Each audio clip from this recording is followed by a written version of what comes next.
자, 강의 한다 받으셨죠? 오늘은 고린도 후서부터 저희가 좀 보도록 하겠습니다. 자, 고린도 교회는 사도 바울이 1년 6개월 동안 목회를 했던 교회입니다. 제가 첫 시간에도 말씀드린 것처럼 바울과 짧게 만났던 빌립보 교회나 데살로니가 교회는 바울의 사도성도 인정하고 바울을 선교 후원을 하기도 했습니다. 근데 특이하게도 바울과 오래 만났던 고린도 교회나 에베소 교회, 이 고린도 교회는 1년 6개월을 만났고요, 에베소 교회는 3년을 바울의 목회를 받았거든요. 근데 이렇게 오랜 세월 동안 바울의 목회를 받았던 교회들은 바울의 사도성도 잘 인정하지 않고 바울을 후원하지도 않았습니다. 그래서 제가 첫 시간에 그걸 강조했었죠. 사도 바울이 자비랑 사역을 하긴 했지만 이 자비랑 사역이 사도 바울의 선교 원칙은 아닙니다. 바울은 후원을 넉넉하게 받으면서 선교 사역에 집중하고 싶었는데요, 왜 일을 할 수밖에 없었냐면 후원금이 잘 안 들어온 겁니다. 근데 참 특이하게도 오랜 세월 동안 바울을 만났던 이 고린도 교회나 에베소 교회가 바울을 후원하지 않았단 말이에요. 그러니까 왜 후원하지 않았는가? 왜 바울과 짧게 만났던 빌립보 교회와 데살로니가 교회는 바울을 후원했는가? 자, 바울을 짧게 만났던 교회는 전도자로서의 바울만 만난 것이고, 바울을 오래 만났던 교회는 전도자로서의 바울 플러스 목회자로서의 바울을 만난 겁니다. 자, 근데 이 바울이 목회를 할 때 바울이 갖고 있었던 매우 독특한 교회론이 있다고 말씀드렸습니다. 바울은 교회를 어떻게 정의 내리냐면요, 교회는 그리스도의 신부입니다. 예수님은 신랑이고 교회는 그리스도의 신부예요. 자, 신랑이 승천하셨습니다. 승천하신 신랑은요, 언제 신부를 만나러 오실지 몰라요. 신랑이 언제 올지 모르는 상황 속에서 신부는 항상 신랑을 맞이할 수 있는 준비를 해야 되겠죠. 이 신랑을 맞이할 수 있는 최고의 준비가 뭐냐면 신부의 순결을 지키는 겁니다. 자, 신부의 순결이라고 하는 것은요, 교회의 교회됨, 성도의 성도됨. 자, 이것을 지키는 것에 바울은 목회의 모든 역량을 집중했던 겁니다. 그래서 이 교회의 교회됨을 깨트린다거나 하나님의 백성다운 삶이 전혀 없는 사람에 대해서 바울은 매우 단호하게 징계했어요. 여러분, 고린도전서 5장 13절 한번 볼까요? 고린도전서 5장 13절입니다.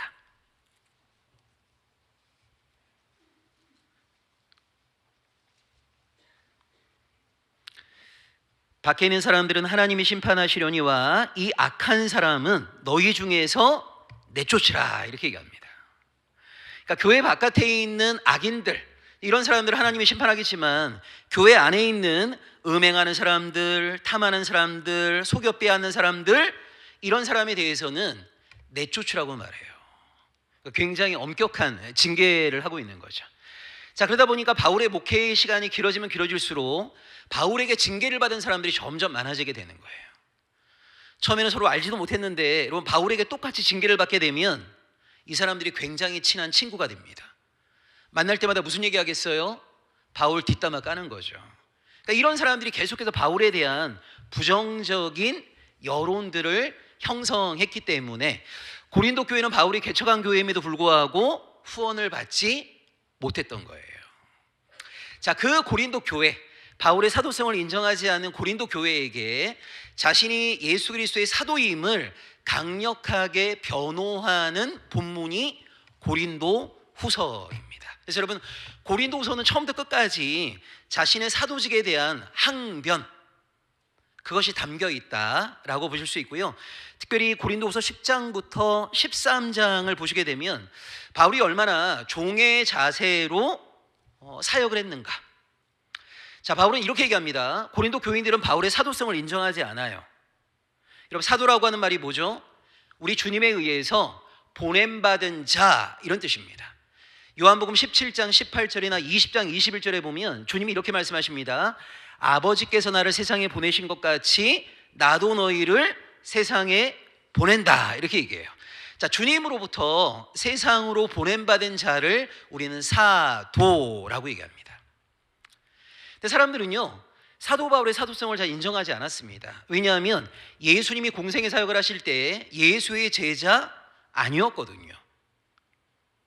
예수를 만난 적 없거든요. 그러니까 사람들이 뭐라고 얘기하냐면, 야, 네가 예수의 제자였어? 너 예수 만났어? 제자 예수로부터 세상으로 보냄받은 거 맞아?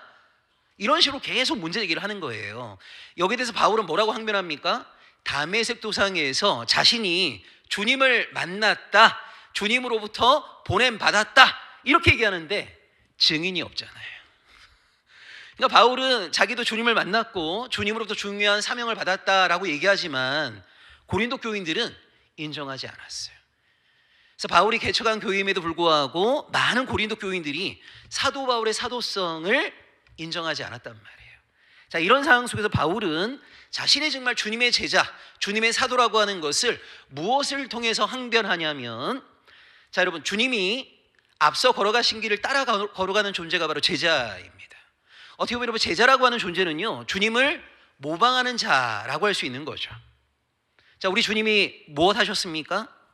죽기까지 하나님께 온전히 순종하셨습니다. 하나님과 동등함을 취할 것으로 여기지 아니하시고 자기를 비워 낮추셨죠. 고난을 받으셨죠.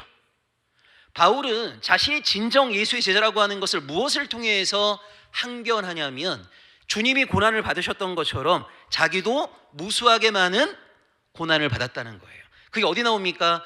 고린도후서 11장에 나옵니다. 40에 하나 감한매를 5번 맞고 3번 태장으로 받고 1번 돌로 맞고, 주님이 고난 받으신 것처럼 자신도 고난을 받았다는 거예요. 그 다음에 오늘 우리가 찬양했던 것처럼 예수를 만나기 전에 바울에게 세상적인 자랑거리들이 굉장히 많았습니다. 근데 예수를 만나고 나서 이 모든 것들을 배설물로 여기고 다 버렸잖아요. 자기를 낮추었잖아요.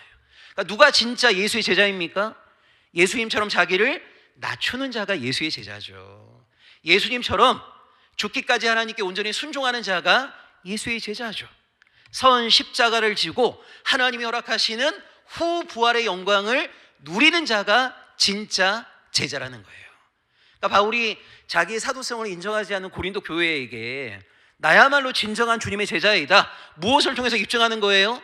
세상적인 권력을 쥐고 승승장구하고 높은 자리에 올라감을 통해서 내가 하나님의 사람이다 라고 하는 걸 주장한 것이 아니라 예수처럼 자기를 낮춤, 예수처럼 고난을 받음, 이 고난받음을 자신이 예수의 제자인 가장 강력한 증거로 사도 바울은 주장하고 있습니다. 여러분, 대한민국의 많은 교회들이 제자 훈련을 합니다. 그 제자 훈련을 받은 사람들이 정말 주님이 걸어가셨던 길처럼 선 십자가 후 부활의 영광, 선 고난 후 영광을 누리고 있습니까? 우리가 예수를 배우면 배울수록 자기가 자랑할 수 있는 많은 것들을 기꺼이 내려놓고 정직하고 진실하게 사람을 만나고, 어떤 상황에서건 진실함을 가장 중요한 가치로 여길 수 있어야 되는데, 안타깝게도 무수하게 많은 사람들이 제자 훈련을 받았지만 주님처럼 선 고난을 짊어지겠다는 사람들은 많지 않아요. 뭔가 굉장히 잘못되어 있는 거죠. 그런 의미에서 바울은 자신이 예수의 제자라고 하는 것을 세상적인 승승장구로 입증하지 않았습니다. 내가 얼마나 많은 권력을 누리고 있는가, 내가 얼마나 높은 사람 위에 군림하고 있는가, 이걸 통해서 자신이 예수의 제자임을 주장하지 않았어요. 예수의 제자임을 주장할 수 있었던 유일한 것은 무엇입니까? 주님이 고난받으신 것처럼 나도 고난을 받고 있다는 거예요. 자, 고린도후서 2장 15절을 보겠습니다. 이제 성경을 좀 한 구절씩 보면서 우리가 중요한 이야기들을 좀 나누도록 할게요. 고린도후서 2장 15절입니다.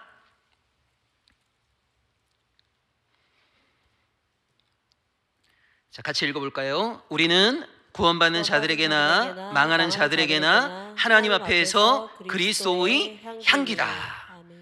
자, 우리는 그리스도의 향기다라는 말을 하고요. 그 다음에 16절에서 뭐라고 얘기합니까? 이 사람에게는 사망으로부터 사망에 이르는 냄새요, 저 사람에게는 생명으로부터 생명에 이르는 냄새라, 이렇게 얘기해요. 자, 우리가 그리스도의 향기인데요, 이 향기라고 하는 것이 어떤 사람에게는 사망에 이르는 냄새가 되고 또 어떤 사람에게는 생명에 이르는 냄새가 된다는 겁니다. 자, 어떤 사람에게 사망에 이르는 냄새가 되는 거냐면 주의 복음을 거부하는 자. 자, 어떤 사람에게 생명에 이르는 냄새가 됩니까? 복음을 환영하는 자. 여러분, 우리가 주의 복음을 전할 때 모든 사람들이 주의 복음을요 기쁜 소식으로 받아 안는 것이 아닙니다. 복음에는 환영자가 있고 적대자가 있어요. 여러분 한번 상상해 보십시오. 1945년 8월 15일 날 이 조선 땅에 조선이 해방되었다라고 외쳤을 때 여러분이 이 한반도 땅에 있었던 모든 조선 사람들이 기뻐했을까요? 일본이 패망하고 조선이 독립하게 되었다라고 외쳤을 때 한반도 땅에 있는 모든 조선 사람들이 기뻐했을 것 같지만 그렇지 않죠. 여러분 어떤 사람들이 가장 기뻤겠습니까? 정말 독립운동했던 사람들 가장 기뻤겠죠.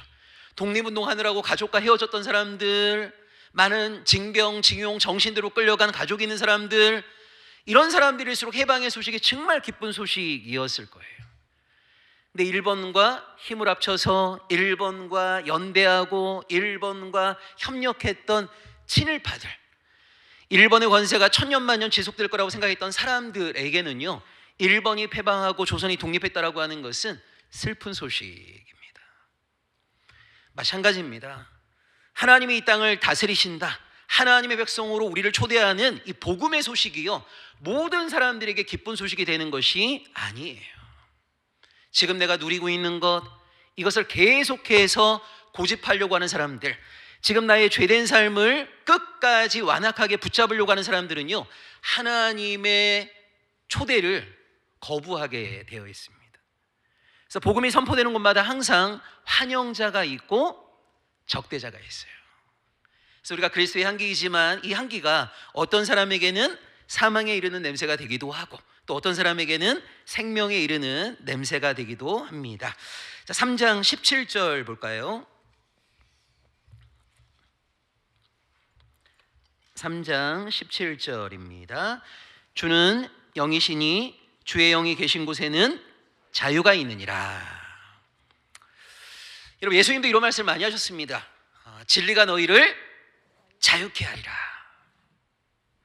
자, 여러분 이 자유라는 말을 들으면 어떤 생각이 좀 드시나요? 이제 우리 마음껏 살아도 되는 건가요? 그런 의미는 아니죠. 자, 여기서의 자유라고 하는 것은요, 세상의 가치, 세상의 질서, 전통, 관습으로부터의 자유를 말하는 거예요.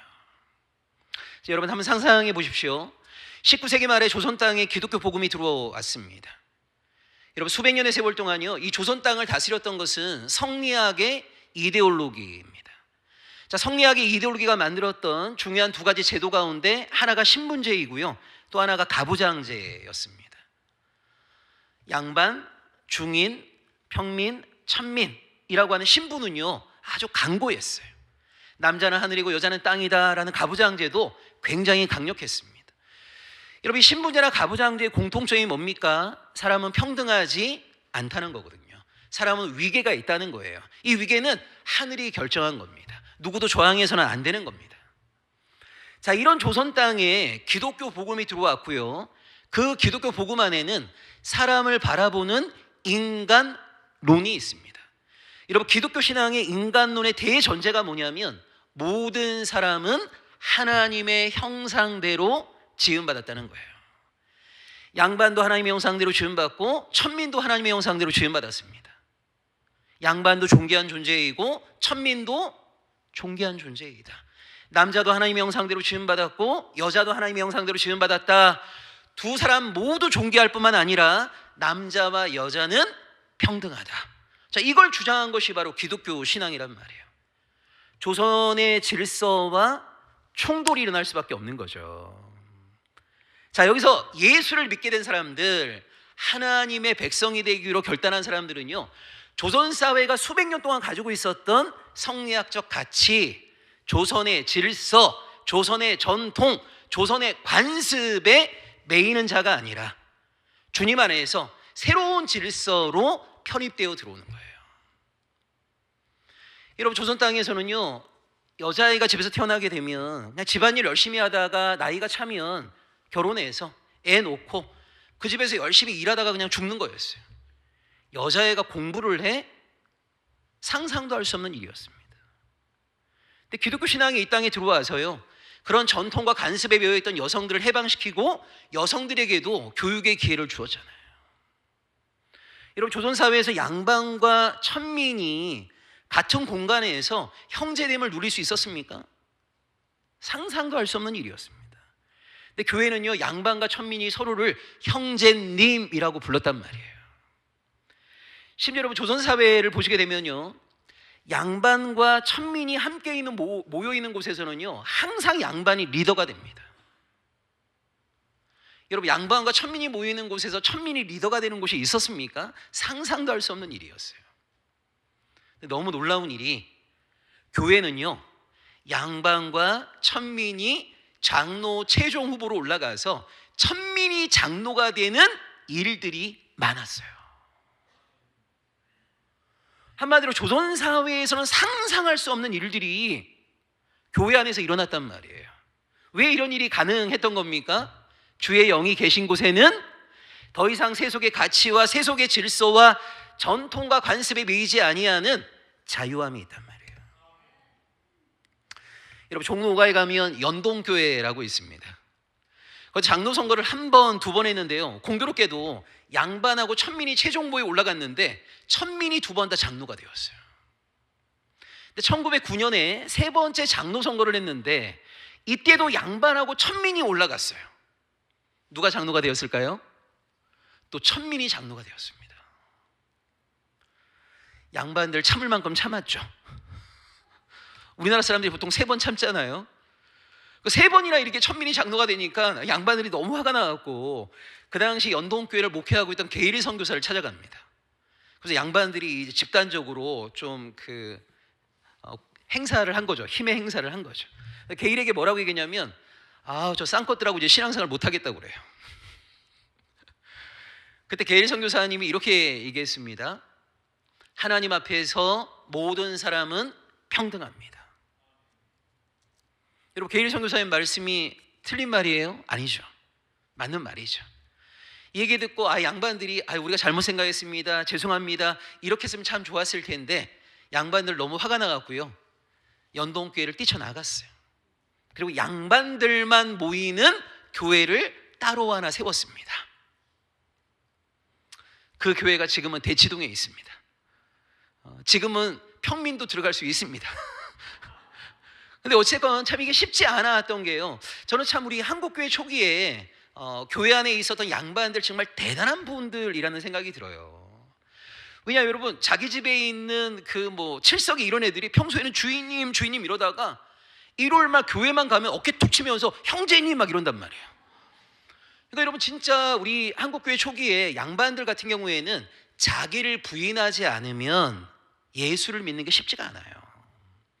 여러분, 자기를 부인한다는 말이 뭐냐면 내가 마땅히 누릴 수 있는 것조차 내려놓는다, 이런 말이거든요. 이거 내가 마땅히 누릴 수 있는 권리입니다. 근데 예수를 따라가기 위해서 그것을 기꺼이 내려놓는 것을 자기 부인이라고 얘기해요. 그러니까 정말 우리 한국교회 초기에 양반들 정말 대단한 분들인 거죠. 그래서 여러분, 한국교회는 여성들에게도 교육의 기회를 허락했잖아요. 천민들이 교회의 장로가 되는 놀라운 일들이 한국교회 안에 일어났단 말이에요. 이유가 뭡니까? 한국 땅에 있는 교회이지만 더 이상 교회는 조선의 가치나 조선의 질서나 조선의 문화나 조선의 전통과 관습에 지배를 받는 곳이 아니에요. 오직 하나님의 말씀에만 매여 있는 공동체.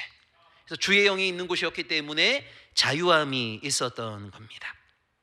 자, 5장 17절 보겠습니다.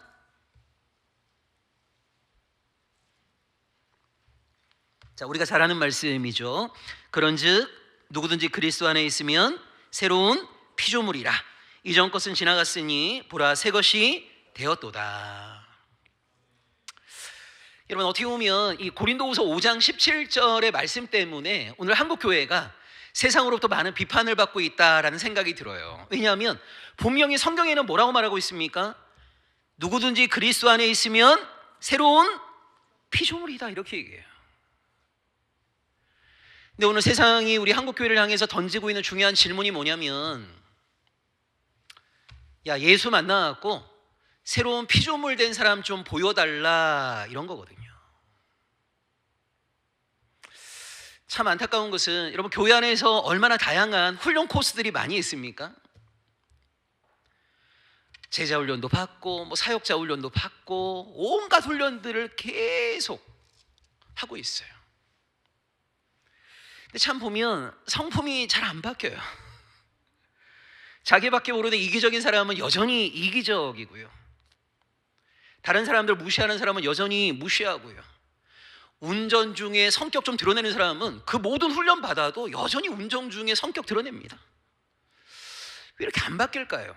성경은 분명히 그리스도 안에 있으면 새로운 피조물이라고 말하고 있는데, 예수를 만나서 성품이 변화되고 사람을 대하는 자세가 바뀌고 정말 진실해지고 이웃을 사랑할 줄 알고 이런 존재의 탄생을 교회는 세상에 보여줘야 될 텐데, 이것이 너무나 부재한 일로 인해서 오늘 대한민국 사회는 한국교회를 향해서 비판과 조롱을 많이 던지고 있습니다.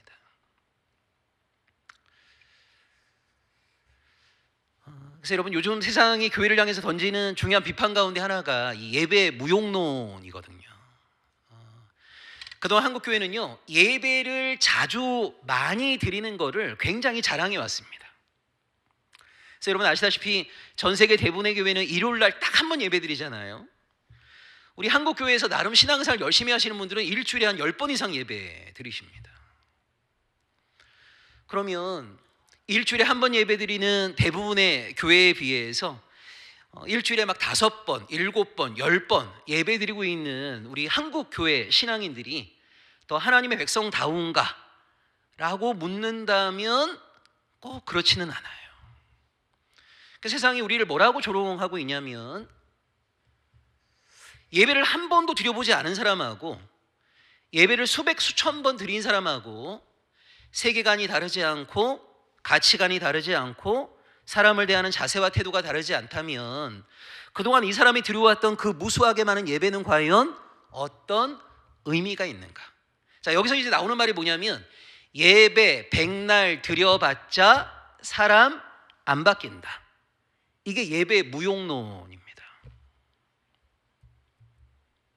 이 연장선상에서 나오는 게요, 설교 무용론인 거예요. 성경 말씀을 한 번도 읽어보지 않은 사람, 설교를 한 번도 들어보지 않은 사람하고 성경 말씀을 좀 읽어보기도 하고 설교를 수십 수백 번 들은 사람하고 세계관과 가치관이 다르지 않고 사람을 대하는 자세가 다르지 않다면 과연 이 사람이 들어왔던 그 무수하게 많은 설교는 과연 어떤 의미가 있는가? 자, 여기서 이제 조롱처럼 나오는 말이 뭐냐면, 아무리 좋은 설교 많이 들어봤자 사람 안 바뀐다. 이게 이제 설교 무용론이거든요.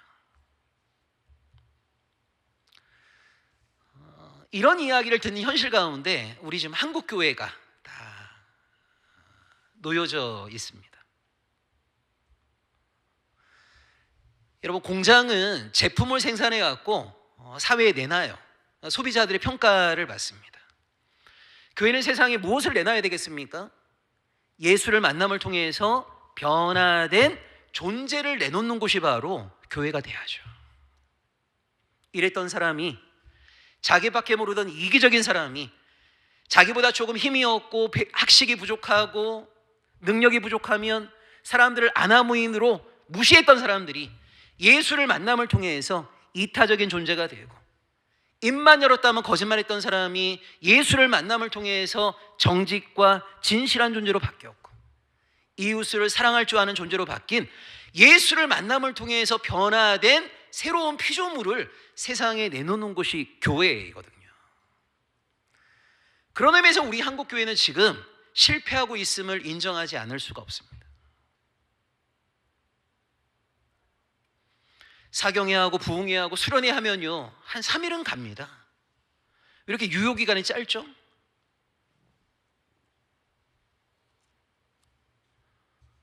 근원적인 질문이 우리에게 좀 필요해요.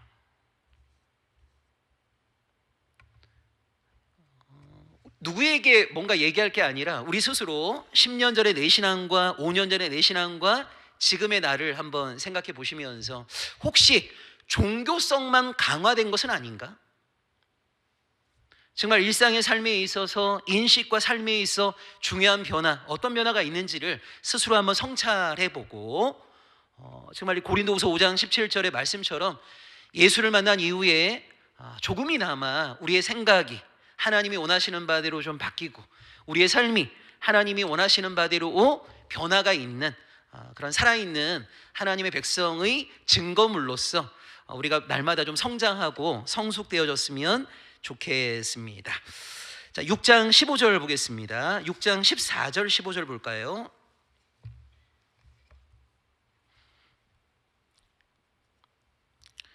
(6장 14절 15절입니다) 너희는 믿지 않은 자와 멍에를 함께 매지 말라. 의와 불법이 어찌 함께하며 빛과 어둠이 어찌 사귀며 그리스도와 벨리알이 어찌 조화되며 믿는 자와 믿지 않은 자가 어찌 상관하며. 이런 보통 이 6장 14, 15절의 말씀은요, 결혼을 할 때 교회를 다니는 사람이 예수 안 믿는 사람과 이게 결혼하려고 할 때 이 말씀을 가지고 보통 우리가 조언을 많이 해요. 근데 여러분, 사실 여기 나와 있는 말씀은요, 예수 믿는 사람과 교회 바깥에 있는 불신자에 대한 이야기를 하는 것이 아닙니다. 여기 고린도후서 6장 14, 15절의 말씀을 제대로 여러분 이해하시려면 고린도전서 5장 9절부터 13절을 주목하셔야 합니다. 자, 고린도전서 5장 9절부터 13절입니다.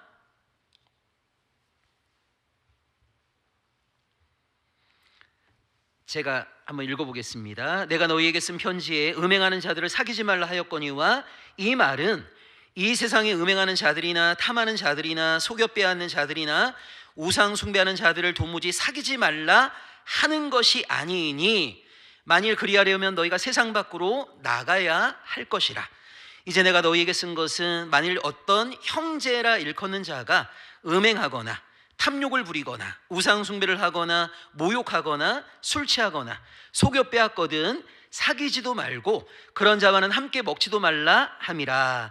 밖에 있는 사람들을 판단하는 것이야 내게 무슨 상관이 있으리오마는 교회 안에 있는 사람들이야 너희가 판단하지 아니하랴. 밖에 있는 사람들은 하나님이 심판하시려니와 이 악한 사람은 너희 중에서 내쫓으라. 이렇게 얘기하는 거예요. 자, 바울은 뭘 얘기하고 있는 거냐면요, 교회 공동체 안에는 두 부류의 사람이 있습니다. 예수를 제대로 믿으려고 하는 사람하고 예수 믿을 마음이 없는 사람이 있어요. 마태복음에도 계속해서 이것이 강조되고 있습니다. 예수를 믿는다는 사람들 안에 양과 염소가 있는 거예요. 그러니까 우리는 교회당 안에 있으면 우리 모두가 다 예수를 믿을 사람, 믿으려고 하는 사람, 잘 믿고 싶은 사람이라고 생각하기 쉽지만 여러분, 사람들은요 교회를 찾는 이유가 굉장히 다양합니다. 정말 하나님을 제대로 믿기 위해서 교회를 찾는 사람들도 있지만 자신의 어떤 이익을 위해서, 자신의 어떤 필요를 채우기 위해서 교회를 찾는 사람들도 있어요. 심한 경우에는 사단이 교회 공동체를 깨트리기 위해서 심어놓은 가라지들도 있습니다. 그러니까 바울이 지금 굉장히 강력하게 경고하고 있는 것은 뭐냐면 예수 믿는 사람들과 교회 공동체 바깥에 있는 사람의 관계가 아니고요, 교회 공동체 안에 예수 믿을 마음이 없는 사람들이 있단 말이에요. 이런 사람들은 교회 안에 들어와서 목장 모임을 할 때에도요, 세속 가치와 세속의 질서와 문화를 전도합니다. 여러분은 전혀 그러지 않으시겠지만 여러분, 목장 모임 할 때 보면 예배 드리고 딱 헤어지면 좋겠다 생각되는 목장 모임이 많이 있잖아요. 예배 드릴 때 얼마나 좋아요. 근데 식사할 때보다 조금 이상해지더니 차 마시면서부터는 어디 땅이 어떻니, 어느 미용실이 어떠니, 어디 학원이 어떠니, 내가 봤던 드라마와 영화니 어떠니. 한마디로 여러분, 성도의 교제가 아니고요, 세상의 문화, 세속의 가치, 학벌, 숭배, 이런 것들이 소위 신앙인들이 모여있는 자리에 가장 주된 대화의 내용이 되는 거예요. 이건 여러분, 아무리 친밀해 보여도 성도의 교제가 아닌 겁니다. 우리가 정말 성도의 교제를 나눈다라고 하는 것은 하나님 나라에 대한 이야기를 해야 되는 거고요, 오늘 대한민국 사회를 지배하고 있는 주류 가치와 주류 문화에 지배받지 않을 수 있는 말씀에 근거한 새로운 삶을 함께 살아내는 것이 성도의 교제인 것이지, 인간적인 친밀함은 있지만 우리가 어떤 대화를 주로 나누고 있는가를 잘 보시라고요. 일주일 내내 말씀을 읽고 싶은 마음은 1도 없는 사람들, 하나님의 사람으로 신실하게 살아가고 싶은 마음은 1도 없는 사람들, 누구보다 세속의 가치와 세속의 문화의 지배를 받으면서 교인들을 만났을 때에도 그런 것들을 계속 전도하는 사람들이 있어요. 여러분 조심하셔야 됩니다. 자기들은 예수 믿고 있다고 착각하죠. 여러분 마태복음 보십시오. 주님 얘기하지만 주님은 그들을 모른다고 얘기하시잖아요. 교회 공동체 안에 양과 염소가 있습니다. 교회 공동체 안에 예수를 믿으려고 하는 사람들과 예수를 믿고 싶은 마음이 1도 없는 사람들이 섞여 있어요. 바울은 지금 그 얘기를 하고 있는 겁니다. 자, 고린도후서 12장 7절부터 보겠습니다. 고린도후서 12장 7절입니다. 우리가 알다시피 사도 바울은 이 육체의 가시, 사탄의 사자가 있었는데요. 7절을 보시면 여러 계시를 받은 것이 지극히 크므로 너무 자만하지 않게 하시려고 내 육체의 가시 곧 사탄의 사자를 주셨으니 이는 나를 쳐서 너무 자만하지 않게 하려 하심이라. 이것이 내게서 떠나가게 하기 위하여 내가 3번 주께 간구하였더니 나에게 이르시기를 내 은혜가 내게 족하도다, 이렇게 말씀하세요. 여러분 바울에게는 이 육체의 가시, 사탄의 사자가 있었는데요, 학자들은 2가지로 봅니다. 하나는 안질로 보기도 하고 또 하나는 간질로 보기도 해요. 어쨌건 굉장히 바울은 괴로웠습니다. 그리고 하나님께 이것을 좀 가져가 달라고 3번 간구했습니다. 여러분 신약에 나와 있는 3번이라고 하는 것은 1번, 2번, 3번, 이 물리적인 숫자로 이해하시면 안 되고 완전수. 그러니까 3번 간구했다는 말은 뭐예요? 끊임없이, 온전하게 제발 이것을 좀 가져가 달라고 바울은 하나님께 간구했어요. 근데 하나님의 응답이 무엇입니까? 내게 있는 것이 낫다는 거예요. 여러분 우리가 성경을 읽어보시게 되면요, 우리가 하나님께 기도하는 것은 다 응답을 받나요? 그렇지 않죠. 야고보서에 보시게 되면 우리의 욕망으로 구하는 것은 응답되지 않습니다. 나의 필요만 채우는 것, 그리고 나에게 허락되어진 것에 대해서 자족하는 것이 아니라 내 욕심으로 구하는 것은 하나님이 허락하지 않으신다라고 분명히 말해요. 자, 그러면 내 욕심만을 채우는 것이 아닌 기도는 다 응답을 받는 건가요? 자, 우리가 성경을 읽어보시게 되면 기도 응답에 3가지 케이스가 나옵니다. 여러분 첫 번째가 아브라함입니다. 자, 아브라함 당시에 남자들은 보통 40세에 결혼을 했고요, 여인들은 30세에 보통 결혼을 했어요. 여러분 아브라함이 결혼할 때는요 갈대아 우르에서 살았거든요. 자, 아브라함이 살았던 그 시대에 아수르의 결혼 규약이라는 게 있어요. 그 결혼 규약의 내용이 뭐냐면 한 남자가 여자와 결혼을 해갖고 2년 내에 여자가 자녀를 출산하지 못하게 되면 자녀를 생산할 수 있는 여자를 사도록 되어 있습니다. 근데 여러분 아브라함이 얼마나 이 사라를 사랑했냐면 사라가 아이를 출산하지 못했음에도 불구하고 아이를 생산할 다른 여자를 사지 않았죠. 여러분 40세에 결혼을 했다면 그때부터 아브라함이 자기에게 자녀를 달라고 얼마나 하나님께 간절히 기도를 했겠어요. 근데 하나님의 응답이 언제 주어지냐면 75세 때 주어집니다. 줄게, 그것도 하늘의 별처럼 바닷가의 모래알처럼 엄청 많이 줄게 라고 응답이 주어졌는데 이거 구두 약속이에요. 10년을 기다렸어요. 응답이 이루어지지 않았습니다. 그래서 85세 때 사라의 제안으로 여종이었던 하갈과 결혼하여서 이스마엘을 출산하게 되죠. 여러분 하나님의 약속의 자녀인 이삭은 아브라함 몇 살 때 얻습니까? 100세 때 얻어요. 만약 아브라함이 그 당시 사람들처럼 40세에 결혼을 하고 결혼했을 때부터 자녀를 달라고 하나님께 간구했다면 무려 60년을 기다리게 한 다음에 하나님의 응답이 주어진 거예요. 여러분 이런 응답이 있습니다.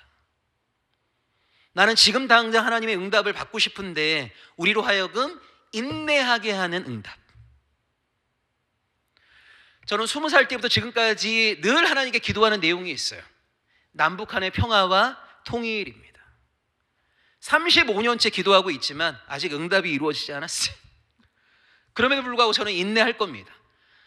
제가 100살 때 이루어지건 아니면 제 자녀 때 이루어지건 간에 하나님께 저는 계속 기도할 거예요. 이런 기도가 있습니다. 우리로 하여금 인내하게 하는 응답. 그리고 또 하나가 여러분 여호수아 10장의 응답인데요.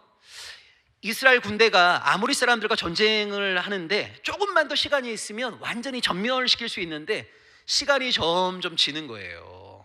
그때 여호수아가 태양이 멈추게 해달라고 기도했어요. 여러분, 만약 여호수아가 지금 태양을 멈추게 해달라고 기도했는데 이 응답이 60년 후에 주어지면 어떻게 되겠어요? 이건 아무런 의미가 없죠. 여러분, 이런 응답은 제가 볼 때 우리 인생에 한 번 있을까 말까 하는 응답인데 기도하자마자 응답이 된 겁니다. 그러니까 아브라함의 경우나 여호수아의 경우에는요, 내가 A라는 걸 하나님께 구했는데 시간적인 차이만 있는 거예요. 인내하게 하면서 주어진 응답도 있고 즉각적으로 이루어진 응답도 있는 거예요. 근데 여러분, 세 번째 응답이 있습니다. 그게 바로 사도 바울의 경우입니다. 바울은 자기 몸 안에 있던 육체의 가시, 이 사탄의 사자를 가져가 달라고 하나님께 기도했어요. 그것도 간절히 기도했습니다. 근데 하나님의 응답은 무엇입니까? 그것이 너에게 있는 것이 더 낫다는 거예요. 왜요? 바울이 그동안 하나님께 받았던 은혜가 너무 많아서 바울이 스스로 너무 교만해질까 봐, 네가 얼마나 연약한 존재인가라고 하는 것을 매 순간 깨달을 수 있는 육체의 가시, 사탄의 사자를 하나님께서 바울에게 허락하신 거예요. 바울은 이것을 가져가 달라고 기도했는데 하나님의 응답은요, 그것이 너에게 있는 것이 더 낫다라는 겁니다. 나는 A를 구했는데 하나님의 응답은 B였어요. 이것을 바울은 아멘으로 받아들입니다. 여러분, 우리가 기도할 때요, 하나님 무엇을 주세요. 그리고 우리는 응답을 뭐라고 생각하냐면 내가 구한 것을 얻어내는 것을 응답이라고 생각을 해요. 여러분, 그렇지 않습니다. 왜 우리가 기도를 하나님과의 대화라고 하는 겁니까? 나는 지금 나에게 이것이 가장 필요하다고 생각해서 하나님께 간절히 구합니다. 근데 하나님과의 대화의 과정 속에서 내가 가장 중요하다고 생각했던 이것과 하나님이 중요하게 생각하시는 것이 다를 수 있음을 깨닫고, 기도의 마무리는 어떻게 하는 겁니까? 그러나 나의 원대로 마옵시고 나보다 나를 더 정확하게 아시고 나보다 나를 더 사랑하시는 아버지의 뜻대로 하옵소서. 이것이 바로 진짜 기도인 거죠. 여러분, 내가 구하는 것이 이루어졌을 때만 응답받았다고 생각하지 마세요. 기도할 때부터 우리는 어떤 마음을 먹어야 되는 거냐면, 하나님, 내 생각에는 내가 지금 A를 구하는 것이 가장 올바르다고 생각해서 하나님께 A를 구하지만 당신이 나보다 나를 더 정확하게 알고 계심을 나는 믿습니다. 당신이 나를 나보다 더 사랑하심을 믿습니다. 당신이 생각하시고 당신이 예비하신 가장 좋은 것을 저에게 허락해 주시고 제가 그것을 감사함으로 받아 안을 수 있도록 해 주세요. 그래서 어떻게 보면 여러분, 모든 기도의 마무리는요, 겟세마네의 기도에서 주님이 보여주셨던 것처럼 그러나 나의 원대로 마옵시고 아버지의 뜻대로 하옵소서. 이것이 우리 기도의 마무리가 돼야 돼요. 바울은 그런 기도에 응답을 받았던 인물입니다. 자, 이제 갈라디아서를 보도록 하겠습니다. 여러분, 갈라디아 지방은요, 비시디아, 안디옥, 이고니온, 루스라, 더베와 같은 성읍들이 있는 곳인데요, 사도행전 13장과 14장, 그 13장과 14장의 내용이 뭐냐면 이 갈라디아 지방에 대한 전도 이야기입니다. 자, 갈라디아서는 작은 로마서라 불릴 정도로 거짓 복음을 질타하고 올바른 믿음에 대해서 강조하고 있는데, 여기 거짓 복음이라고 하는 게 뭐냐면, 여러분 한번 보십시오. 자, 여러분, 오늘날 우리는 사도 바울을 하나님의 사람으로 다 인정을 하죠. 바울의 편지가 성경에 이렇게 많이 있잖아요. 그러니까 우리가 지금 오늘날 한국의 크리스천들은 사도 바울의 사도성을 부정하는 사람 아무도 없습니다. 근데 여러분, 초대교회에서도 그랬을까요? 여러분, 만약 어떤 주장에 대해서 바울은 A라고 말하고 예루살렘 교회 지도자들이었던 야고보, 베드로, 요한, 유다, 이런 사람들은 B라고 말하게 되면, 여러분이 만약 초대교인이었다면 바울의 이야기에 권위를 더 부여하시겠습니까? 아니면 예루살렘 교회 지도자들의 이야기에 권위를 더 부여하시겠습니까? 여러분, 초대교회 당시에 어떤 주장에 대해서 바울과 예루살렘 교회 지도자들의 주장이 상반되다 라고 하게 되면요, 많은 사람들은요, 바울보다는 예루살렘 교회 지도자들인 야고보, 여러분 야고보는 예수님의 동생 아닙니까? 베드로, 예수님의 수제자 아닙니까? 요한, 예수님이 가장 사랑했던 제자 아닙니까? 유다, 예수님의 친동생 아닙니까? 자, 이 사람들의 주장이요, 바울의 주장보다 훨씬 더 권위 있게 보인단 말이에요.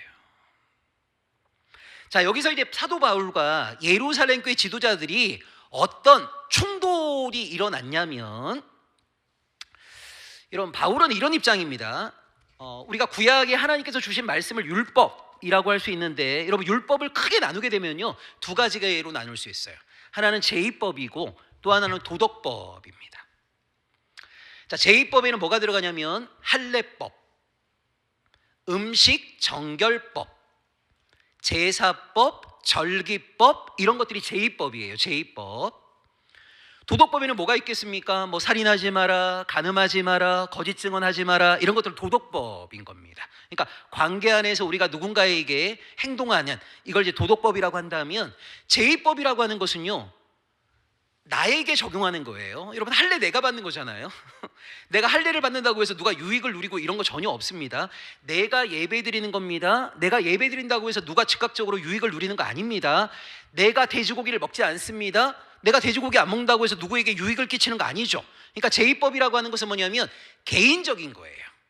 근데 도덕법이라고 하는 것은 항상 관계 안에서 일어나는 겁니다.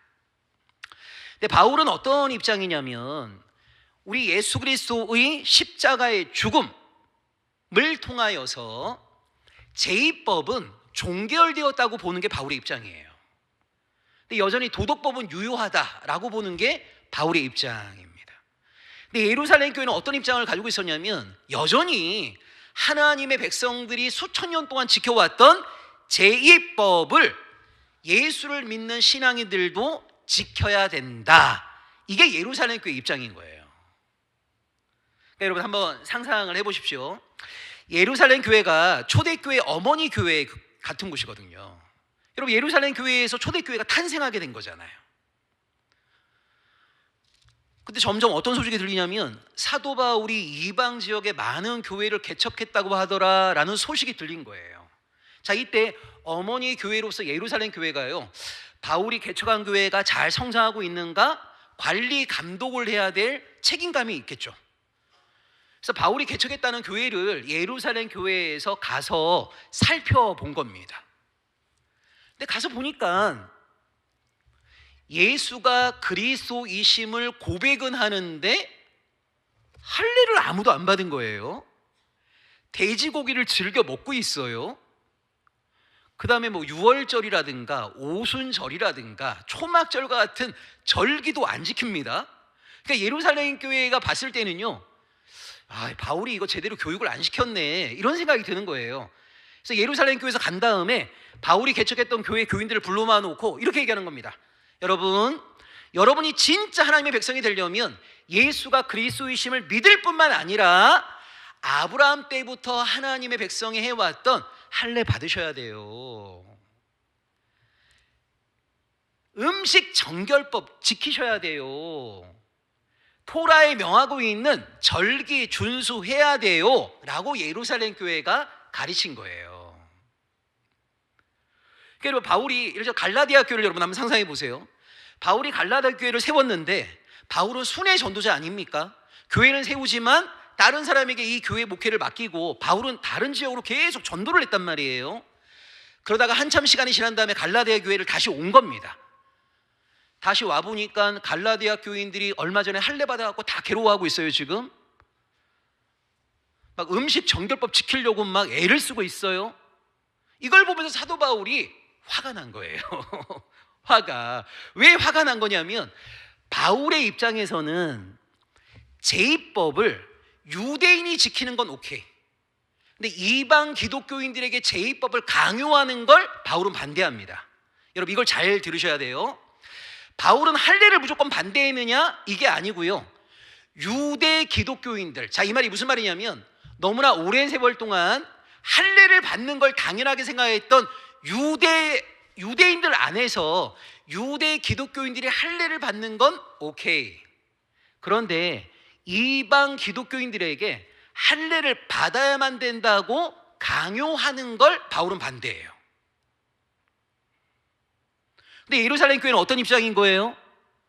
예수를 그리스도로 믿음, 이것만으로는 불완전하고 진짜 하나님의 백성이 되려면 오랜 세월 동안 하나님의 백성들이 지켜왔던 그 제의법도 지켜야 된다. 이게 예루살렘 교회 입장이란 말이에요. 그러니까 바울의 입장하고 예루살렘 교회 입장이 좀 다르죠. 여기에서 여러분 아까 얘기했던 것처럼 사람들이 이런 이야기를 들었을 때 누구의 이야기에 더 권위를 부여하겠냔 말이에요. 당연히 예루살렘 교회 지도자들의 이야기에 더 큰 권위를 부여한 거예요.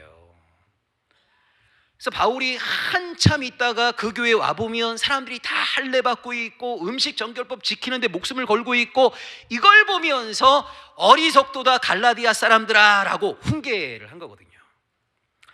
여러분 바울은 이런 입장입니다. 유대인은 유대인의 문화 안에서 신앙을 꽃피울 수 있고 이방인은 이방인의 문화 안에서 신앙을 꽃피울 수 있다. 이게 바울의 입장입니다. 그러니까 뭐를 반대하는 거냐면 예루살렘 교회가 하고 있는 신앙의 모습이 정답이고 이걸 이방에 있는 모든 교회는 그대로 전수해야 된다. 이걸 반대해요, 바울은. 그러니까 우리가 예수를 그리스도로 믿는 믿음은 동일해야 되겠지만 예루살렘 교회나 안디옥 교회나 알렉산드리아 교회나 각 지역에 있는 교회들이 예수에 대한 신앙의 문화는 다양할 수 있다. 예루살렘 교회가 가지고 있는 신앙 문화를 그대로 이수해야 된다. 이런 입장을 바울은 반대하는 거란 말이에요. 근데 예루살렘 교회는 어떤 입장인 거예요? 그렇지 않다는 겁니다. 이게 어떻게 보면 하나님의 백성의 정석인 거예요. 이들의 눈으로 바라볼 때 바울이 개척했던 교회들은 뭔가 지금 잘못되어 있어요. 제대로 된 정석을 그들이 받아들이고 예루살렘 교회처럼 해야 된다라고 하는 것이 예루살렘 교회의 입장이었단 말이에요. 여러분 혹시 이런 이야기 좀 들어보셨습니까? 본질에 있어서는 일치를, 비본질에 있어서는 관용을, 뭐 이런 이야기 좀 들어보셨어요? 교회에서 그런 이야기 참 많이 합니다. 우리가 본질에 있어서는 일치, 근데 비본질적인 것과 관련돼서는 이럴 수도 있고 저럴 수도 있다라고 하는 것을 서로 이해하고 용납하자. 여러분 이런 이야기 어때요? 좋죠? 괜찮죠? 근데 여러분 사실 대부분의 교회에서 성도들 간의 갈등이 일어나는 이유는 여기에 있어요. 여기 있다는 말이 뭐냐면 이렇게 주장은 참 좋습니다. 본질은 일치를, 비본질은 관용을 이렇게 얘기하지만 대부분의 교회에서요 어디까지를 본질로 볼 것인가에 대한 합의가 없어요. 그래서 어떤 사람은 1, 2, 3, 4, 5를 본질로 봐요. 어떤 사람은 1, 2까지만 본질로 봐요. 그러니까 이것 때문에 여러분 갈등하게 되는 경우들이 굉장히 많습니다. 요즘은 어떤지 모르겠습니다. 뭐 여러분 지난주에 이제 고등부 수련회도 하고 또 내일부터 중등부 수련회 하신다고 하시는데 여러분 그 한 20년 전만 해도 중고등부 부장 집사님이 예배 시간에 제일 그 바빴던 게 뭐냐면 모자 쓴 애들 모자 벗기는 거잖아요. 애들 막 중고등부 예배 드리고 있을 때 막 부장 집사님 돌아다니면서 야 모자 벗어 모자 벗어 이래요. 그러니까 부장 집사님은 왜 모자 벗으라고 하는 거냐면 예배 시간에 모자를 쓰는 거는 있을 수 없는 일인 거예요. 근데 학생들은 뭐라고 반박하겠어요? 아니 내가 모자를 쓴 거랑 예배를 드리는 거랑 뭔 상관이에요? 이렇게 얘기하는 거예요. 그러니까 이 부장 집사님의 관점으로 바라보게 되면 예배 시간에 모자를 쓰는 것은 예배 드리는 자의 모습이 아닌 거예요. 있을 수 없는 일이에요. 근데 학생 입장에서는 예배 시간에 모자를 쓰건 안 쓰건 학생 입장에서는 이게 중요한 게 아니고 내가 얼마나 예배에 집중하고 있고 마음을 다해 하나님을 경배하고 있는가, 이게 이제 학생이 볼 때는 중요할 수 있는 거거든요. 어디까지를 본질로 볼 것인가. 여러분 10여 년 전에 강남에 있는 모 교회에서 이런 사건이 있었어요. 요즘 젊은 교인들이 회사 출근할 때 그 테이크아웃 하는 게 약간 좀 습관이잖아요. 그래서 젊은 여자 집사님이 커피를 테이크아웃 해갖고 이제 본당 예배 들어오려고 했습니다. 안내 보시던 권사님이 막았습니다. 안 돼. 이렇게 막았습니다. 뭐 한 30년 전이었으면 젊은 여자 집사님이 이제 들어가려고 할 때 권사님이 안 돼 이랬으면 네 이랬을 텐데 요즘 젊은 사람들은 그러지 않습니다. 왜요? 이렇게 얘기한 거죠. 권사님이 예배 시간에 누가 마셔? 안 돼. 이렇게 얘기한 거예요. 그 여자 집사님이 목사님은 왜 마셔요? 이렇게 된 거예요. 목사님 가끔 이렇게 설교하시다 마시잖아요. 이렇게. 그러니까 목사님은 왜 마셔요? 이렇게 된 거예요. 그러니까 이게 권사님은 말할 때마다 젊은 여자 집사님이 따박따박 이렇게 말을 하니까 이제 서로 언성이 높아지면서 로비에서 이제 두 분이 이제 막 싸우게 된 거예요. 그 사람들이 막 이렇게 몰려들었죠. 결국 이제 여자 집사님이 이제 그것 때문에 교회를 떠났어요. 이제 떠나게 되었는데 그런 겁니다. 그 젊은 여자 집사님의 인식 속에서는 예배 시간에 그게 커피가 됐건 차가 됐건 맹물이 됐건 간에 가지고 들어가서 예배 시간에 찬양하고 뭐 하다 보면 목이 마를 수 있으니까 마실 수 있는 거지. 그러니까 여자 집사님 볼 때에는 예배 시간에 음료를 마시고 안 마시고는 예배의 본질이 아니라고 생각을 하고 있는 거고. 근데 이제 나이 드신 권사님이 보실 때에는 아니 이건 있을 수 없는 일 아닌가?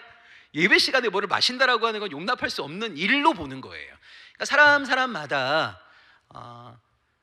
어디까지 우리가 신앙 공동체 안에서 어디까지는 똑같아야 되고 어디부터는 이럴 수도 있고 저럴 수도 있는 건지 이걸 여러분 아디아포라라고 하거든요.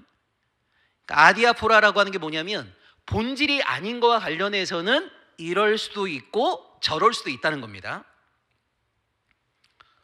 근데 이제 문제는 뭐냐면 어디까지를 본질로 볼 것인가에 대해서 우리 안에 합의가 안 되어 있단 말이에요. 제가 어렸을 때 70년대만 하더라도 여러분 그 왼손잡이 아이들 부모에게 정말 고문 많이 당했잖아요. 아니 뭐 왼손으로 먹건 오른손으로 먹건 맛있게 먹고 감사함으로 먹고 그러면 되는 건데 하여튼 왼손으로 밥 먹는 아이들은 하여튼 부모님으로부터 고문을 많이 당했어요.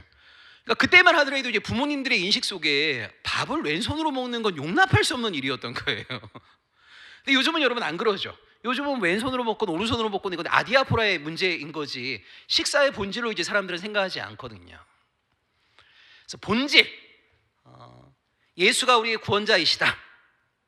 이건 여러분 우리가 타협할 수 없는 신앙의 본질 아닙니까? 그러니까 이런 본질이 아닌 거와 관련해서는 이럴 수도 있고 저럴 수도 있다. 이게 이제 아디아포라인 건데 바울은 할례, 음식, 정결법, 절기법, 제사법 같은 것을 아디아포라의 문제로 보는 거예요. 그러니까 바울은 오랜 세월 동안 그걸 지켜왔던 유대 기독교인들이 그것을 행하는 거는 오케이, 그럴 수 있는 거예요. 그러니까 바울은 이런 입장이 아닙니다. 예수 믿으면 절대 할례 받지 마 이런 입장이 아니에요. 유대 기독교인들이 그거 하겠다는 거 오케이. 그런데 그거를 신앙의 본질도 아닌데 유대 기독교인들이 이방 기독교인들에게 너희도 반드시 해야 돼. 이걸 해야만이 너희가 진짜 예수 믿는 거야 라고 말하는 걸 바울은 반대하는 거예요. 이것 때문에 여러분 오랜 세월 동안 바울과 예루살렘 교회 지도자들 사이에 갈등과 충돌이 있었습니다. 이걸 해결하기 위해서 AD 49년에 사도행전 15장에 예루살렘 회의가 열린 거거든요. 이방 기독교인들에게 할례를 강요하는 것이 맞는가? 이것 때문에 여러분 예루살렘 회의가 열린 거예요.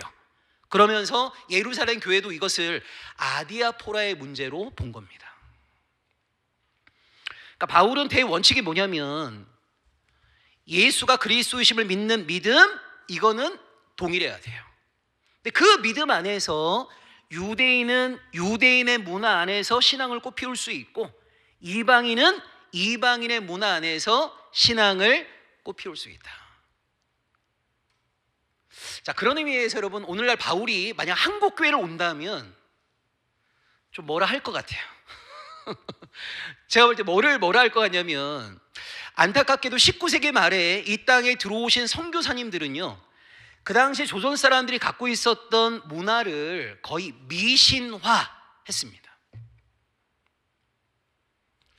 그러면서 서양의 기독교 문화가 정답이라고 생각을 하고 서양의 기독교 문화를 그대로 들여온 겁니다. 그리고 우리 한국의 크리스찬들도 서양의 기독교 문화를 그대로 전수받는 것이 기독교인답다고 생각한 거예요. 여러분, 그 가운데 하나가 이 찬양 악기들 아닙니까? 여러분, 우리의 전통적인 뭐 장구나 꽹과리나 징이나 북이나 이런 걸로 찬양하면 왠지 어색한 거예요. 막 그런 것으로 막 찬양하게 되면 이거 푸닥거리 하는 거 아니야? 뭐 굿하는 거야? 뭐 이런 생각이 든단 말이에요. 그러니까 피아노나 드럼이나 이런 서양 악기를 우리가 사용을 해야만이 뭔가 하나님께 찬양을 하는 것 같고, 국악기를 가지고 찬양을 하게 되면 뭔가 좀 어색한. 그래서 예수전도단에서 여러분 찬양 앨범을 많이 냈는데 유일하게 흥행하지 않은 게 국악 찬양입니다. 사람들이 너무 생소한 거예요.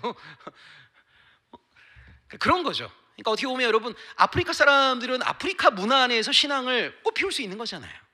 유럽 사람들은 유럽의 문화 안에서 신앙을 꽃피울 수 있는 거고, 우리 한민족은 또 한민족의 문화 안에서 신앙을 꽃피울 수 있다. 이게 이제 바울의 입장인 것이고, 처음에 예루살렘 교회 입장은 뭐냐면 그렇지 않아. 예루살렘 교회가 하고 있는 신앙의 내용을 이방 기독교인들도 그대로 받아 행해야 돼.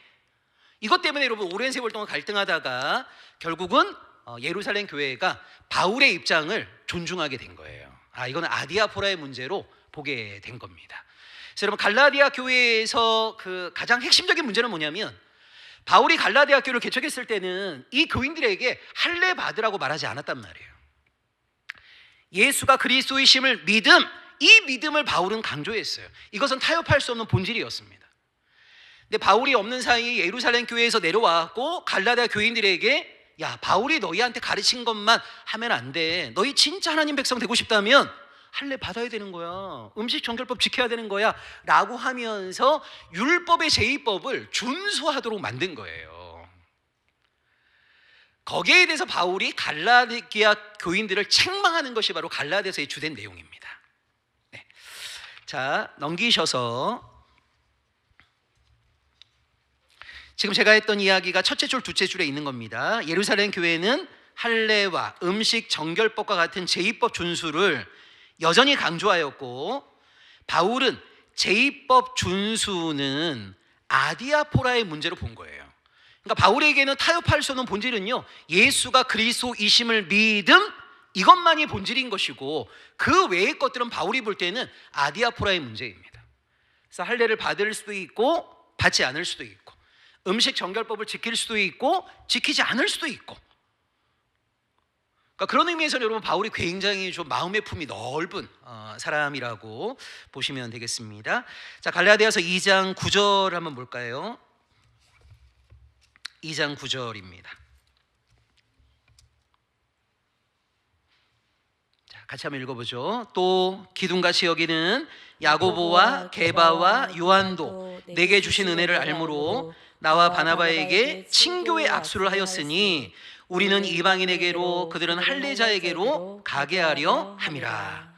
여러분, 여기 친교의 악수를 했다는 말은 뭐냐면 바울의 사도성을 인정해 줬다는 말이에요. 이게 여러분 다메섹 도상 사건으로부터 몇 년 후냐면 17년 후입니다. 그러니까 바울이 다메섹 회심 사건을 경험하고 나서 17년이 지난 이후에야 예루살렘 교회 지도자들로부터 사도로 인정을 받은 거예요. 그 17년 사도로 인정받지 못했던 그 기간 동안에도 사도 바울은 정말 묵묵히 신실하게 사도로서의 역할을 감당했습니다. 근데 여러분 9절에 보시면 재미있는 게, 이 기둥같이 여기는 이 사람들이 누구냐면 다 예루살렘 교회 지도자들이거든요. 3명의 이름이 나옵니다. 야고보, 게바, 게바는 베드로죠. 그 다음에 요한, 이렇게 되어 있어요. 여러분 순서가 어떻게 돼요? 야고보, 베드로, 요한이거든요. 이 순서 그대로 공동서신이 배치된 거예요. 야고보서, 베드로 전후서, 요한 1, 2, 3서. 이 순서가 여러분 중요한 거예요. 제가 첫 번째 시간에 이 말씀 드렸습니다. 신약이 27권인데 그 가운데 21권이 서신서예요. 자, 서신서를 어떻게 배치했냐면 바울의 편지를 앞에, 예루살렘 교회 지도자들의 편지를 뒤에, 저자가 누구인가를 명확하게 알 수 없는 히브리서를 중간에. 자, 바울의 편지가 여러 개가 있습니다. 교회에게 보낸 편지를 앞에, 개인에게 보낸 편지를 뒤에, 여러 교회의 편지를 보냈습니다. 분량이 길수록 앞에, 분량이 짧을수록 뒤에. 자, 그런데 이 공동서신, 그 공동서신의 저자가요, 야고보, 베드로, 요한, 유다거든요. 이 4명 모두가 예루살렘 교회 지도자들이에요. 근데 공동서신을 어떻게 배치했냐면 야고보의 편지가 제일 앞에, 베드로의 편지 그 다음에 요한의 편지거든요. 근데 여기 갈라디아서 2장 9절에서도 기둥같이 여기는 예루살렘 교회 지도자들이 바울의 사도성을 인정해줬다라고 하면서 그 사람들의 이름을 어떻게 열거하고 있어요? 야고보, 게바, 요한 순서란 말이에요. 야고보가 항상 제일 먼저 나오죠. 그 다음에 베드로고 그 다음에 요한이죠. 그래서 이 순서를요 2가지로 해석합니다. 첫째는 예루살렘 교회 안에서의 서열이라고 보는 거예요. 예루살렘 교회 안에서 야고보가 제일 수장이고 서열 2위가 베드로이고 서열 3위가 요한이었을 것이다. 서열 순서로 보기도 하고 또 하나는 나이 순서로 봅니다. 야고보가 제일 연장자였을 것이고 그 다음에 베드로, 그 다음 요한이었을 것이다. 여러분 참고로 예수님이 30즈음에 공생의 사역을 하실 때요, 학자들은 베드로의 나이는 21살, 그 외 제자들의 나이는 10대 중후반으로 보거든요. 그러니까 여러분이 미디어나 영화에서 봤던 예수님은 깨끗한 청년의 얼굴이고 제자들은 털복숭이 아저씨들인데, 여러분 제자들이 예수님보다 훨씬 어립니다. 훨씬. 그리고 12제자 가운데 20살이 넘은 제자는 베드로밖에 없습니다. 이걸 어떻게 알 수 있습니까? 마태복음 17장 27절을 보시면요, 예수님과 12제자 가운데 성전세를 내야 될 사람은 예수님과 베드로밖에 없어요. 성전세를 누가 내는 거예요? 20세 이상의 유대 남성들이 내는 겁니다.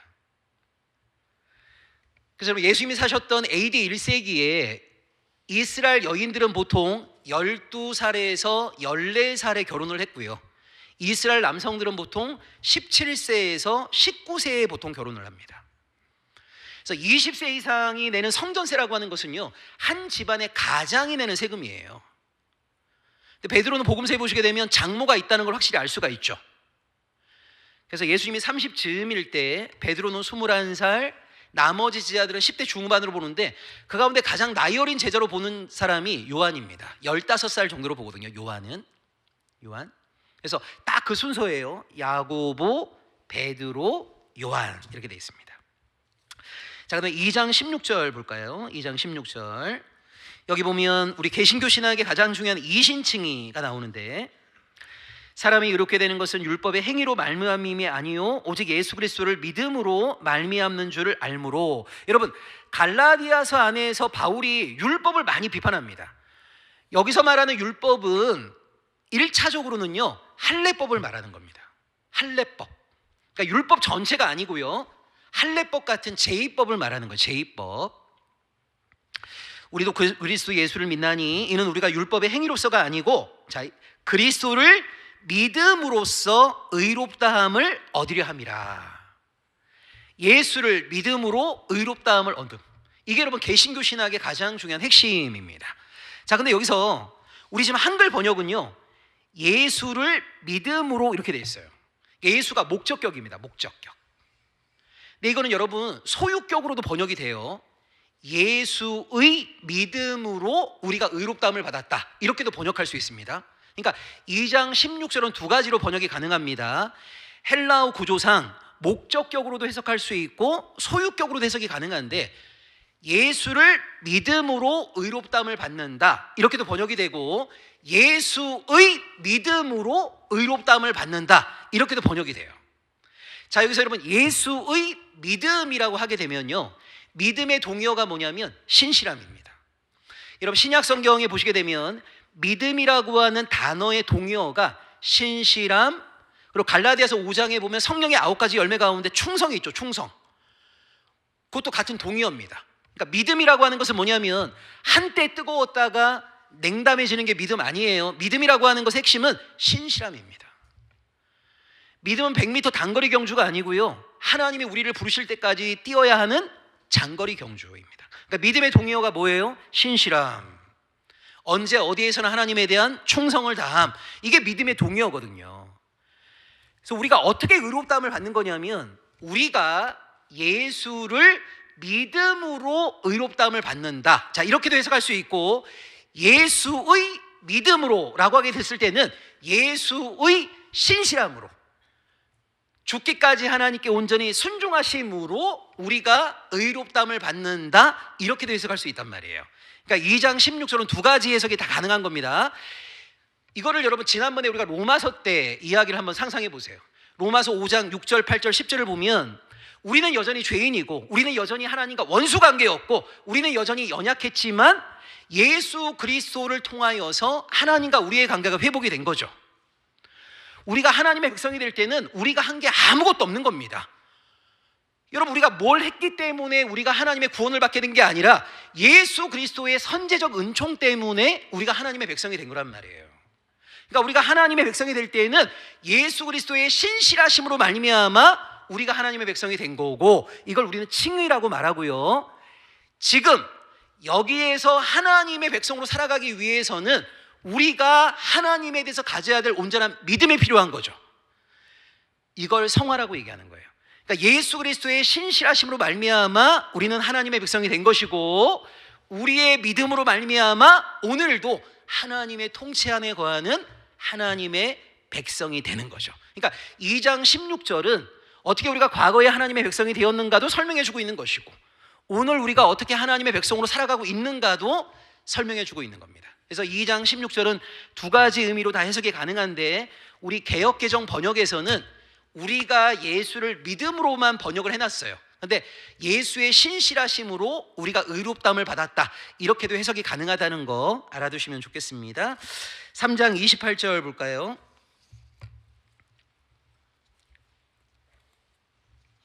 여러분, 아까 우리 고린도후서 5장 17절 기억나시죠? 그런즉 누구든지 그리스도 안에 있으면 새로운 피조물이다 라고 얘기했는데요, 거기 새로운 피조물이다 라는 말을 좀 더 정확하게 말씀드리면, 그런즉 누구든지 그리스도 안에 있으면 새로운 질서 안에 거하게 된다, 이런 말입니다.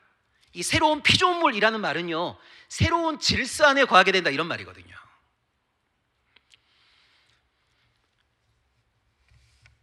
자, 우리가 하나님의 통치 바깥에 있을 때 우리를 지배했던 세상의 질서가 있어요. 이제 우리는 하나님의 백성이 되었죠. 하나님이 원하시는 새로운 질서가 있겠죠. 그러니까 우리가 그리스도 안에 있게 되면 옛 질서에 우리가 더 이상 사로잡힐 필요가 없는 거잖아요. 우리가 정말 하나님의 백성이 되었다면 하나님께서 만드신, 하나님이 원하시는 새로운 질서 안에 거하게 되는 겁니다. 자, 그것을 잘 보여주는 게 바로 갈라디아 3장 28절인 거예요. 갈라디아 3장 28절, 너희는 유대인이나 헬라인이나 종이나 자유인이나 남자나 여자나 다 그리스도 예수 안에서 하나이니라. 여러분, 세상의 질서는 어떻습니까?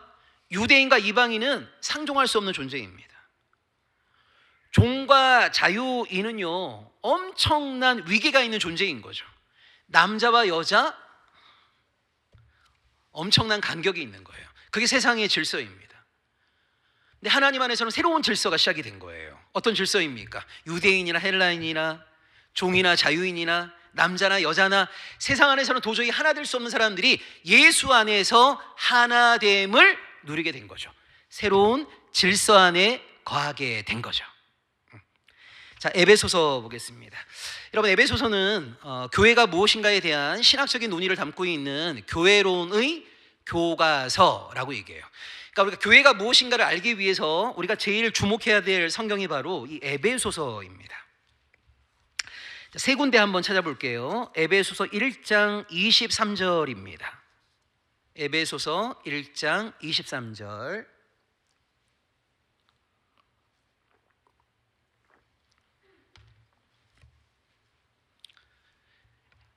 같이 읽어볼까요? 교회는 그의 몸이니 만물 안에서 만물을 충만하게 하시는 이의 충만함이니라. 자, 여러분, 사도 바울이 에베소서 안에서 교회가 무엇인가에 대한 정의를 내릴 때 첫 번째, 교회는 예수 그리스도의 몸이라는 거예요. 여러분, 교회가 예수 그리스도의 몸이라는 말은 어떤 의미일까요? 자, 우리 남영교회는 예수 그리스도의 몸입니다. 자, 이 말이 무슨 의미죠? 예수님께서 2026년 대한민국 땅에, 서울 땅에, 이 지역에 계시다면 예수님께서 선포하고 싶은 말씀 누가 선포해야 되는 겁니까? 교회가 선포해야죠. 예수님께서 행하시고자 하는 그 일을 누가 해야 됩니까? 교회가 해야 되는 거죠. 그러니까 교회가 그리스도의 몸이라는 말은요, 예수께서 이 땅에서 행하시고자 하는 바를 누구에게 행하라고 그 사명을 맡기신 겁니까? 교회가. 그러니까 이 교회가 정말 참교회인가 거짓교회인가 라고 하는 것은요, 복음서 안에 드러나고 있는 예수 그리스도의 사역을 오늘날 교회가 제대로 계승하고 있는가, 이걸 보면 우리가 판단할 수 있는 거예요. 그러니까 아무리 그 안에서 예배도 잘 드리고 찬양도 뜨겁고 기도도 열심히 한다 하더라도 예수님께서 오늘 대한민국 사회를 바라보시면서 선포하실 그 말씀이 교회 공동체를 통해 선포되지 못한다거나, 예수께서 이 땅에 계시다면 행하실 그 일을 교회 공동체가 행하지 못하게 된다면 그 교회는 그리스도의 몸이라고 할 수 없는 거예요. 그러니까 교회가 그리스도의 몸이라는 말의 1차적 의미는 예수께서 행하시고자 하는 바를 예수 그리스도의 지상 대리자가 되어서 예수님을 대신하여 누가 행해야 되는 겁니까? 교회가. 자, 두 번째, 2장 14절입니다.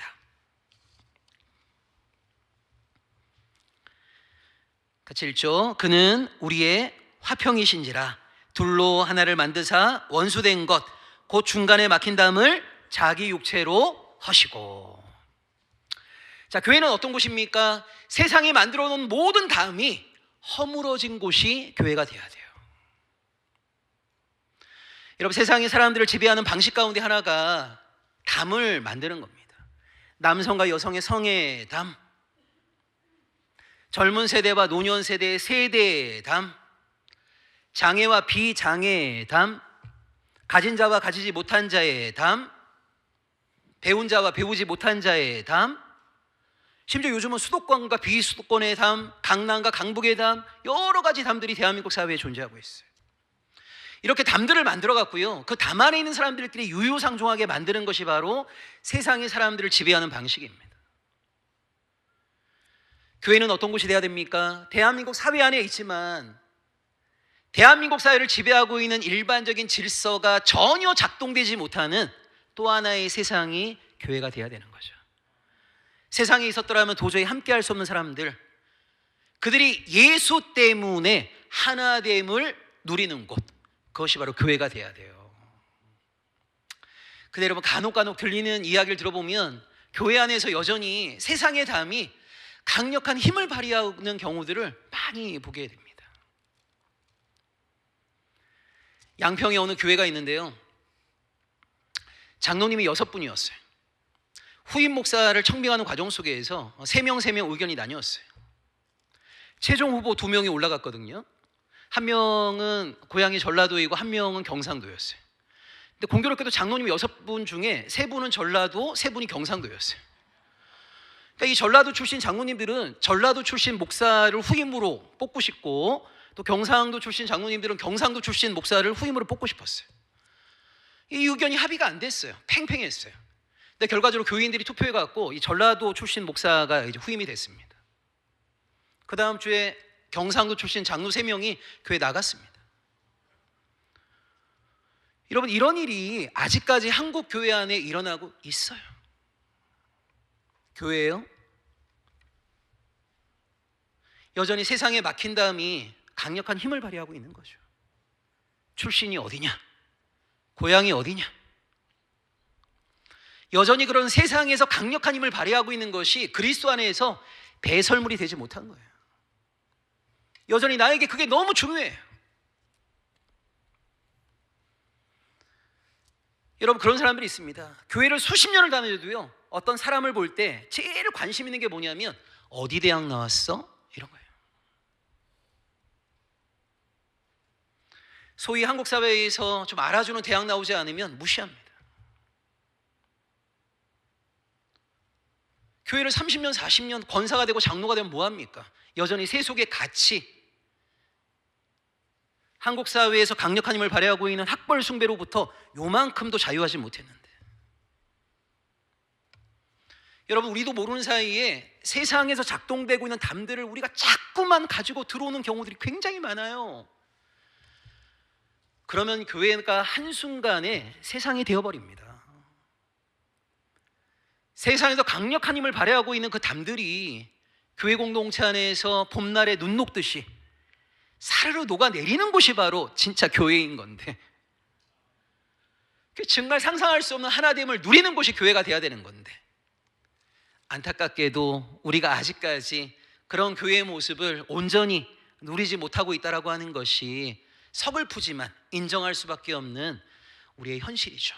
그래서 여러분, 목장 모임에서건 아니면 여러 가지 기관 모임에서건 정말 만나는 많은 사람들을 예수 그리스도를 대하듯 존귀하게 대하시고,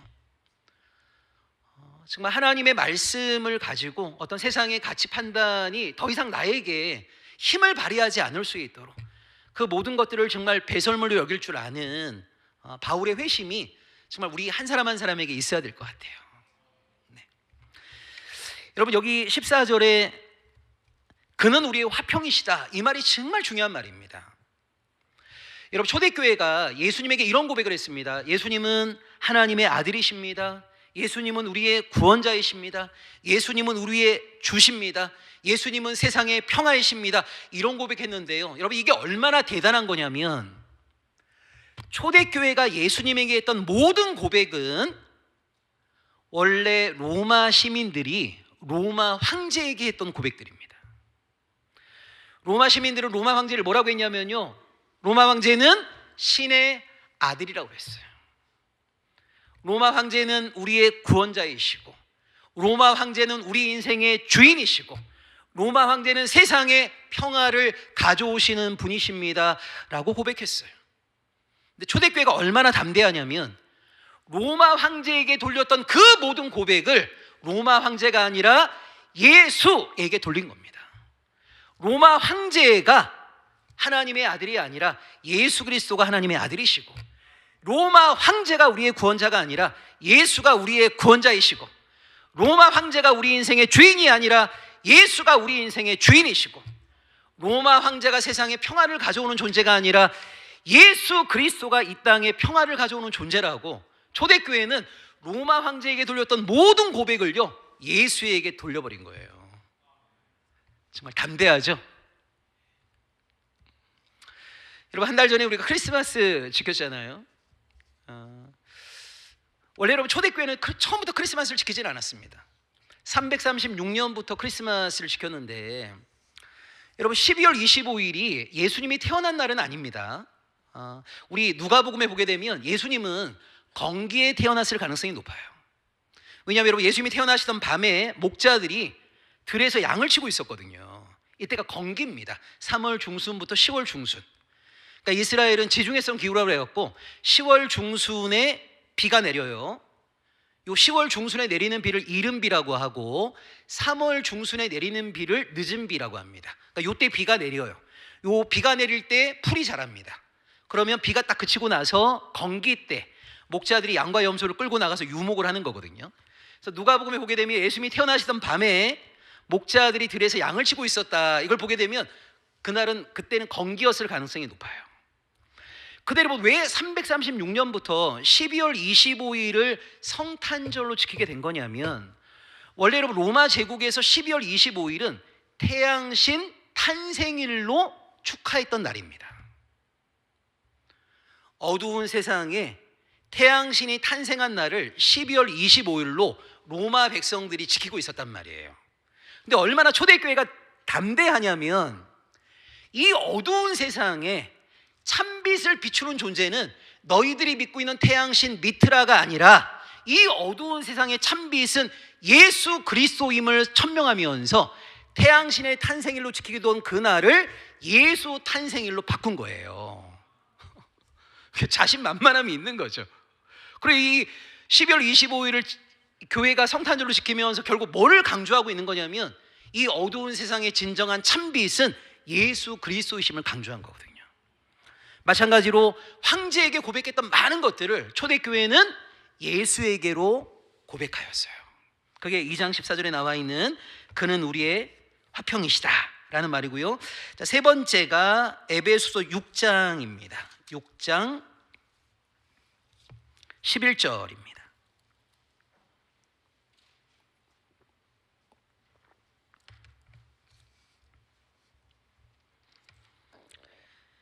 같이 읽죠. 마귀의 관계를 능히 대적하기 위하여 하나님의 전신갑주를 입어라. 여러분, 교회는요, 우리가 원하지 않지만 마귀의 하수인들과 치열하게 싸워야 되는 전투적 공동체가 되어야 됩니다. 거기 12절에 보면 이 땅에 마귀가 심어놓은 마귀의 하수인들이 있습니다. 통치자들, 권세들, 어둠의 세상 주관자들, 하늘에 있는 악의 영들, 마귀의 하수인들이에요. 이 마귀의 하수인들은요, 하나님의 백성이 하나님의 백성답게 살아가는 것을 끊임없이 회방 놓습니다. 여러분, 이걸 꼭 기억하셔야 됩니다. 우리가 발딛고 살아가는 대한민국 사회는 우리가 하나님의 사람으로 힘있게 살아가고자 할 때 우리를 응원해 주거나 지지해 주는 것이 아니에요. 여러분, 우리가 매일 느끼고 있는 것이 뭐예요? 우리가 세상에서 살다 보면 한순간에 우리를 넘어뜨리고자 하는 유혹거리들이 얼마나 많이 있습니까? 나는 정직하게 살고 싶은데, 진실하게 살고 싶은데, 조직의 논리 때문에, 눈에 보이는 이익 때문에 이 진실을 억압하고 원하지 않지만 세상이 만들어 놓은 그 질서에서 이리 흔들 저리 흔들 살아가게 되는 경우들 굉장히 많죠. 여러분, 사탄은 우리의 신앙을 절대 수수방관 내버려 두지 않습니다. 여러분이 뭘 기억하셔야 되냐면, 우리가 하나님께 더 강력하게 밀착되려고 하면 할수록 사탄의 공격이 우리에게 있습니다. 그러니까 우리가 하나님의 말씀을 묵상한다, 하나님의 말씀을 배운다, 하나님의 사람으로 살아가고 싶다라고 했을 때 무엇을 마음에 기억하셔야 됩니까? 이제 사탄이 우리를 가만히 놔두지 않겠구나, 끊임없이 나를 흔들어 대겠구나, 이거 기억하셔야 돼요. 여러분, 많은 분들이 정말 착각하는 게요, 여러분, 지금 사탄이 어디에서 가장 강력하게 역사하겠습니까? 뭐 개봉동 나이트클럽인가요? 여러분, 개봉동에 유명한 조폭들이 옛날에 있었어요. 그 조폭들의 모임인가요? 아니요. 사탄이 가장 강력하게 역사하는 것은 믿음의 사람들이 모여있는 교회이고 가정입니다. 여러분, 우리가 생각할 때 나이트클럽이나 조폭들의 모임, 거기 막 사탄이 강력하게 역사할 것 같죠? 역사 안 해요. 왜 역사 안 합니까? 걔네들은 건들지 않아도 알아서 사탄에게 순종한단 말이에요. 걔네들을 왜 건드립니까, 사탄이? 사탄은 무엇을 가장 싫어합니까? 우리가 하나님의 말씀 앞에 아멘으로 화답하는 걸 가장 싫어합니다. 세상이 만들어 놓은 질서가 있는데, 세상이 만들어 놓은 담이 있는데 이 담을 허물고 말씀에 근거한 새로운 질서를 살아내고자 하는 것을 사단은 가장 싫어한단 말이에요. 우리가 하나님의 사람이 되고자 결단하는 것, 하나님의 사람으로 신실하게 한 걸음 한 걸음을 내딛는 것, 사단이 그런 사람을 절대 가만히 내버려 두지 않아요. 그래서 우리는 원하지 않지만 사단과의 영적 전쟁에서 지지 않기 위해서라도 우리 자신들을 강하게 만들어야 됩니다. 말씀으로 우리를 채워야 되고요. 그리고 더 중요한 것은 뭡니까? 우리 개인은 너무 취약해요. 그래서 여러분, 하나님께서 우리를 당신의 자녀 삼아주시고 나서 우리에게 주신 최고의 선물이 뭐냐면 믿음의 길을 함께 걸어갈 수 있는 지체들을 주신 거거든요. 나는 쓰러질 수 있습니다. 그때 지체가 우리에게 손을 내밀어 주는 거죠. 일으켜 세워주는 거죠. 함께 걸어가자고 독려하는 거죠. 옆에 계신 믿음의 지체들과 손을 꽉 맞잡고, 여러분, 우리를 끊임없이 흔들어내고자 하는 사단의 시험 앞에서 비록 흔들릴지언정 넘어지지 않을 수 있는 주의 사람으로, 남영교회가 이 시대의 세속의 가치와 치열하게 싸우는 전투적 공동체로 날마다 아름답게 성장할 수 있기를 주의 이름으로 축원합니다. 자, 에베소서가 말하는 게 세 가지입니다. 첫째, 교회는 예수 그리스도의 몸이다. 예수께서 이 땅에 계시다면 행하실 일을, 말씀하실 선포를 예수를 대신하여 하는 곳이 어디입니까? 교회입니다. 교회는 세상이 만들어 놓은 온갖 담들이 예수로 인해서 무너진 화해의 공동체입니다. 세 번째, 교회는 우리를 끊임없이 넘어뜨리고자 하는 사단과 치열하게 싸워야 되는 전투적 공동체이다. 이런 아름다운 교회로 남영교회가 2026년도에도 신실한 걸음을 내딛기를 주의 이름으로 축원합니다. 기도하겠습니다.